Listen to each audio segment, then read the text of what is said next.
So what's up? I'm back. Y'all already know this y'all favorite little cousin Bree, and today I'm back. I'm back and I'm better. So I am going to be addressing some questions that I have been receiving as far as my BBL recovery. So if you have not been watching me since the beginning, then you may not know I had a BBL and Lipo 360 in October of 2021. I went to the greatest doctor I feel, Dr. William at 305 Plastic Surgery in Miami. So like I've said, I have vlogged my journey. I have vlogged and just showing you guys my journey, my experience. And yeah, if you have not watched those videos, they are in a playlist labeled BBL Journey. So if you have not watched those videos, go ahead and support your girl and go watch those videos. Speed you up a little bit, because we almost 2 years in. We almost 2 years post-op. So if you ain't saw those, come on. You gotta speed it up, get back to it. So yeah, like I said, this video is basically going to be focused on a couple of things that, you know, people have been asking me as far as my recovery, as far as my journey with my surgery. And so today's video is going to be my 5 tips for a good recovery when you have had BBL/Lipo 360. Of course, this is all my experience. I'm not a doctor. I'm not anything like that. This is my experience. I'm just giving you my top 5 tips for having a great recovery after surgery. So if you are in the process of getting surgery, maybe you just want to get some information, you're thinking about getting surgery, maybe, you know, you're just curious and you just want to watch a video about surgery. You know, keep on watching, because 5 tips will have to be support. And I'm not gonna lie to you, you're gonna have people who do not understand why you're getting surgery. They don't think you need surgery. They're gonna have their own personal opinions on why you shouldn't get surgery. But that is the key of when you're getting surgery, you have to make sure that you have people that are there and genuinely support you. If you don't have support, I'm telling you, recovery is gonna be hard. Recovery is really gonna be hard. And it really helps to have people that are in your corner, who are rooting for you, who are giving you that support that you need. And it's not a fake support. It's not oh, I support you in your face, but I talk about you with other people about, oh, she don't need surgery and I don't know why she wasted her money. You gotta have people who are gonna support you, in real life support you. And it really starts right when you are going to wherever you're going to get your surgery. Me personally, my mother came with me and my little sister. I chose my mom to come with me because, of course, my mom is a nurse, so I knew that I would be well taken care of. My little sister came just because that's my little sister, that's my baby. So those people, they supported me, genuinely supported me. And like I said, support, it starts from the beginning. Before you go into surgery, you want to have people who are there supporting you genuinely. You don't want any negativity because you're going into surgery. And me personally, that was my first time going into surgery. You know, being put under. That was my first time. So of course I wanted people there that I knew I could count on, and that if anything happened to me, they were gonna step behind me 100%. So just make sure your support is A1, especially when you are actually in the beginning stages. And also when you get home, support is big. I'm just gonna keep it brief, but when I was in some of the surgery groups, there were women who were actually going to surgery and their husbands and boyfriends did not support them when they went to get surgery. And some women were saying, like, when they got home, their husbands or their boyfriends were not helping them. They were not giving them that support that they need. You're already vulnerable. You're already in pain. Like, you need somebody to support you and be there for you when you can't do things on your own. So I'm just gonna say, if you are thinking about getting surgery, or if you're in that process, hopefully if you are in the recovery stages, you had a good support team. And if you're thinking about getting surgery, just make sure your support team is A1, because you're gonna be having to depend on these people. And you wanna make sure that the people that you're depending on have your best interest in heart. Number 4, I would say, make sure you're wearing the correct thigh-high size.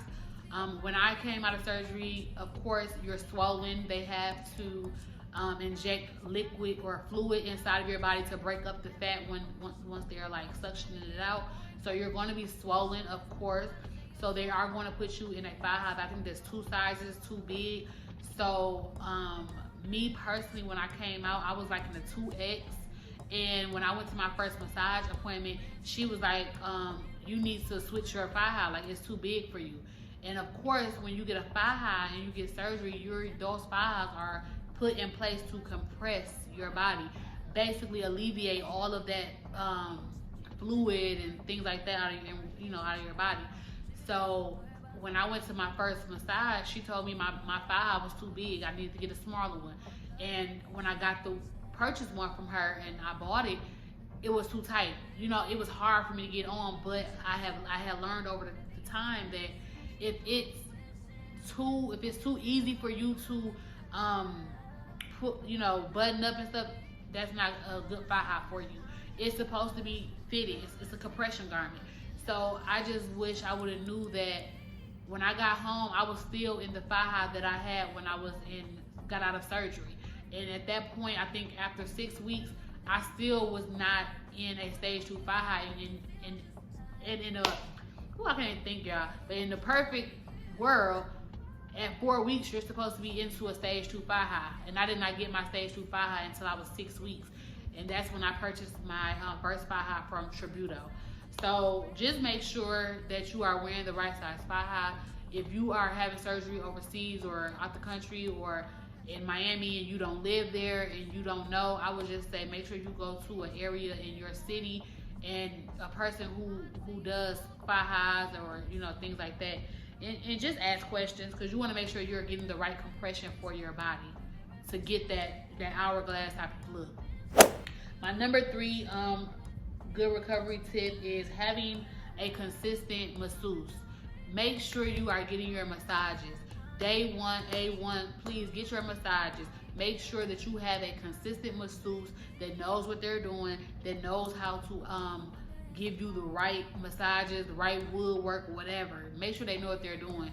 I had a masseuse when I came home, but I think after my 5th or 6th massage, she had to move and things like that, so I didn't get a massage for 2 or 3 months. So I kind of missed out on those massages that I should have been getting. So just make sure you have a consistent masseuse that knows what they're doing, that knows how to get that fluid out. Because lymphatic drainage massages are going to be your best friend. They're going to hurt in the beginning because you're sore, but they are going to get that waterway off of you. They're going to contour your body how you want it to look. Number 2, eating right.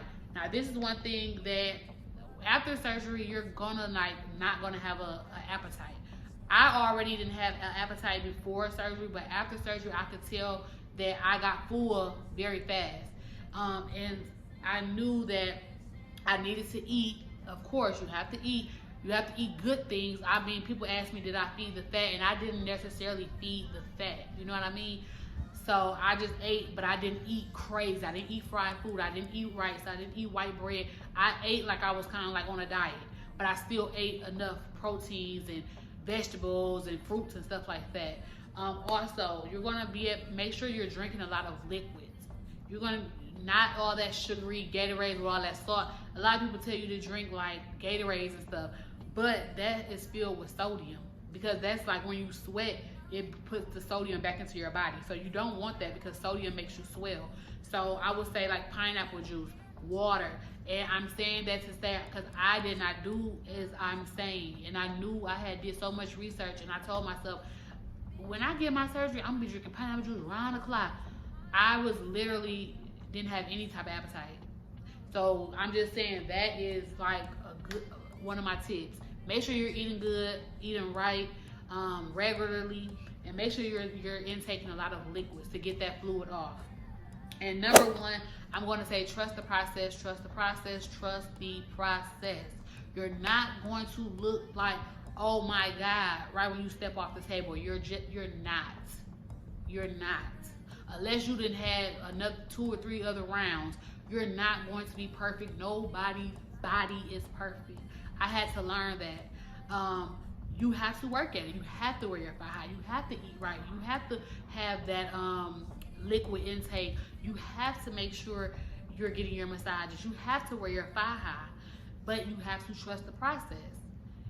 You know, a lot of people, and that goes back to your support team, because a lot of people, when you come home, they automatically think in their head that you're going to look like Kim Kardashian or J-Lo or Tiana Taylor or Drea. They're going to automatically think like, oh, she paid that much money, she going to look good when she come home. And you're not. You're healing. Your body is healing. You have things taken out, put in places that you never had before. So of course you have to recover. I'm 2 years post-op, and I don't see changes, like drastic changes. My hips and things are still the same. Of course, I have probably put on a little weight around my midsection because I'm just eating, but I can still see my outline. You know what I mean? One thing I can say, when you have surgery, especially at Dr. William, he gives everyone what he calls the OG line. So basically, you're coming boom, and your hip, your breast is out, and then your waist is going in, then it's coming back out into your hips. And even though I have seen that my stomach has gotten a little bit bigger, I can still see my waist outline, if you get what I'm saying. So my hips have not changed. I'm still at a 40-inch hips. My bust is still the same. My waist is a 27.5. Now I can say, when I first got home, I think my waist was a 20. I gotta go back in my older videos, but my waist was a 26 when I first got home without my thigh high. With my thigh high, it's a 25.5. But of course, I'm not wearing my thigh high every day. Like, I'm almost 2 years post-op. But I would just say, trust the process. That's key. There's been plenty of times where I looked in the mirror and I'm like, my butt looks flat. But baby, when I put them palazzo pants on 2 days ago, that thing was banging. But if I put on some leggings that's probably a size small, it gonna look like my butt look flat. But it just depends. You just gotta, pick your poison, what you wearing and how, But baby, that thing was banging. In them silky palazzo pants that we like to wear. So it just depends. You got to trust the process. There's a lot of days I get up and I'm like, oh, like my stomach is not flat as it was a year ago. But it's like, girl, have you really been keeping up with everything you need to keep up with? So yeah, I would just say trust the process. And so, like I said, those are my top 5 tips for a good recovery once you have a BBL and Lipo 360. Those are my tips from my experiences. That's how I feel like these are some key points that you need to make sure that you're adhering to after surgery. So yeah, those are my 5 tips, and hopefully you guys enjoyed it. Hopefully you got some type of information. Like I said, maybe you are looking to get surgery, or maybe you're in the recovery process and you just want to make sure that you're not the only one that's going through certain things. But just make sure that you're following that and other things. Of course, if you have already had the surgery, or you're just looking at videos and things like that, you're researching, and that's one thing that's the thumbs up. You're researching. Make sure you research the doctors, because there's a lot of stuff going on. Of course, deaths and things like that. But just make sure you're researching your doctor. Make sure you're in the surgery groups, things like that. And you're researching on YouTube. There's a lot of videos. So yeah, like I said, those are my 5 tips to a good recovery, and hopefully you have learned something. Hopefully you got a little takeaway from this video. So yeah, if you are subscribed, thank you for subscribing and supporting your girl. If you are new and this is your first time looking at any of my videos, if you feel like this is a spot for you, go ahead and hit that red subscribe button. And like I said, as always, come back. Y'all already know. Come back. I'll see y'all later.